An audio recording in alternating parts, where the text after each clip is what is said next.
Sveiki, mėlyjeji. Iš pačio ryto lekiu į susitikimą.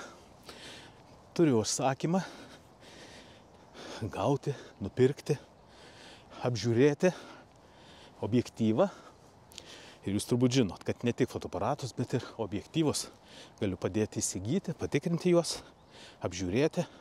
Taigi šį kartą lekiu pažiūrėti 50-ko Nikkor 1.4 diafragmos objektyvą, kad žmogus galėtų įsigijęs fotografuoti gražių nuotraukų.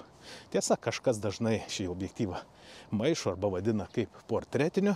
Gal jis kažkiek ir yra panašus į portretinį, ypač jeigu dedam ant crop fotoaparatų. Tai ekvivalentas galbūt gaunasi maždaug 70-75 mm. Tai tokiu atveju galima būtų vadinti panašiai portretinį. Bet iš tikrųjų tikras portretinis tai yra 85 mm, 1.8 arba 1.4.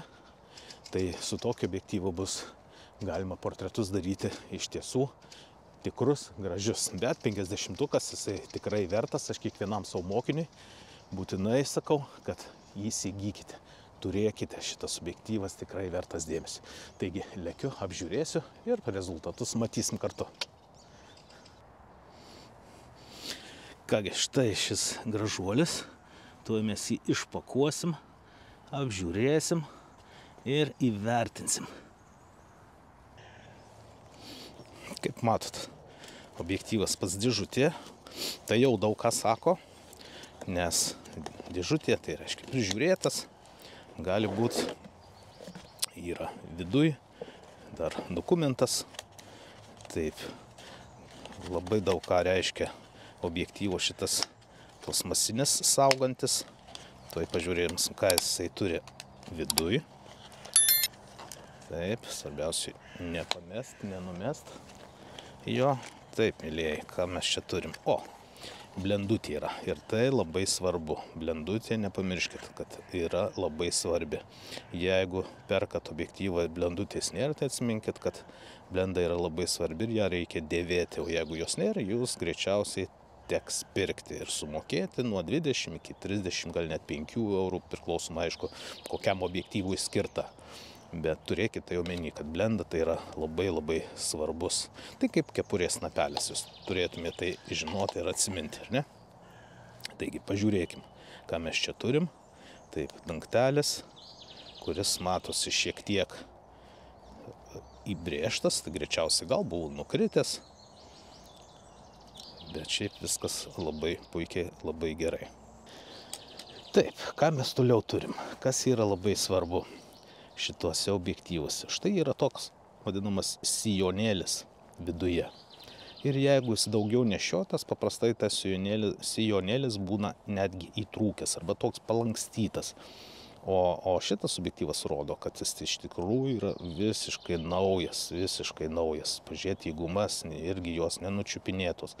Taigi čia atrodytų net nėra ką ir tikrinti. Užrašai ant pačio objektyvo puikiausiai atrodo, blizga, gražiai, nenutrinti. Tai jau rodo išorė, kad tikrai objektyvas tvarkingas ir faktiškai nenaudotas. Pažiūrim galinę pusę. Matau, čia yra dulkė, bet ta dulkė greičiausiai atsirado nesenai, nes prieš tai pasižiūrėjau nebuvo. Davai pabandykime ją nupūsti.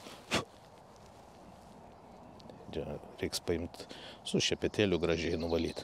Toliau yra aplinkui. Štai čia guma, kuri neleidžia patekti būtent dulkėm, tokiom kaip dabar matosi ant stiklo. Jeigu jinai dedama, kad uždėta ant fotoaparato. Taigi, kadangi nebuvo uždėta, matyt, už dulkę kažkas pritraukė iš išorės ar panašiai. Tai čia nieko tokio, nieko blogo. Labai yra svarbu, aišku, irgi apžiūrėti, bet kai matosi, tai nieko nepasakysi. Tai apžiūrėti yra labai svarbu pačius varžtelius, ar tai nebuvo remontuotas. Iš tikrųjų puikiai paprastai matosi. Aiškiai matosi nuo atsuktuvo, nuo neteisingo remonto. Taigi šitas objektyvas tikrai labai gerai atrodo, labai gražiai atrodo ir kas mums belieka tik tai paimti fotoaparatą, Štai ir uždėjus išbandyti, nufotografuoti, padaryti keletą nuotraukų. Štai taip.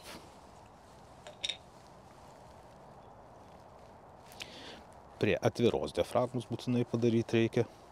Būtinai fotografuoti, jeigu turit liniuotę, į ją pažiūrėti, kaip veda fokusą, kur veda, ar į priekį, ar atgal, back focus, front focus, jūs turbūt esate apie tai girdėję.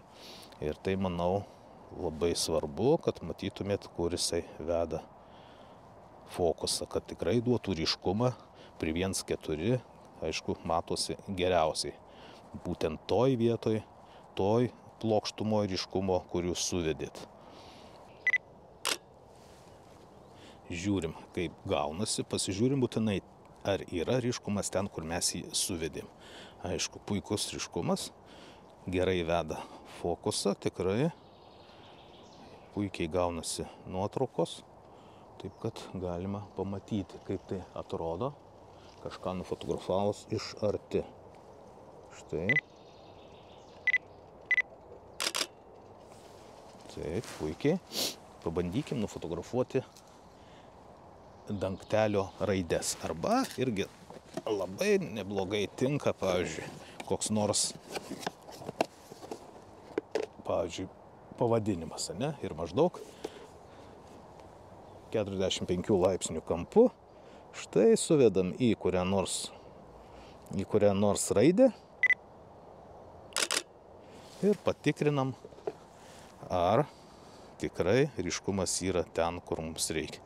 Taip, į O raidę vedžiau ir ten ryškumas yra. Reiškia, objektyvas puikus, galima juo naudotis, mėlyjei. Super, man atrodo, kad mums reikia imti, tuo labiau, kad kaina tikrai verta dėmesio. Ir žiūrėsim, ką pasakys mano mokinys. Kągi, mėlyjei, objektyvas paimtas, gavau sutikimą iš mokinio, manim pasitikė, jeigu viskas tvarkoj, sako, imam, noriu labai išbandyti, noriu gražių nuotraukų, tikiuosi taip ir bus. Objektyvas iškeliauja mano mokiniai, taip kad jeigu reikia, kreipkitės, visą laiką padėsiu įsigyti fotoaparatą ar objektyvą, patikrinsiu jį.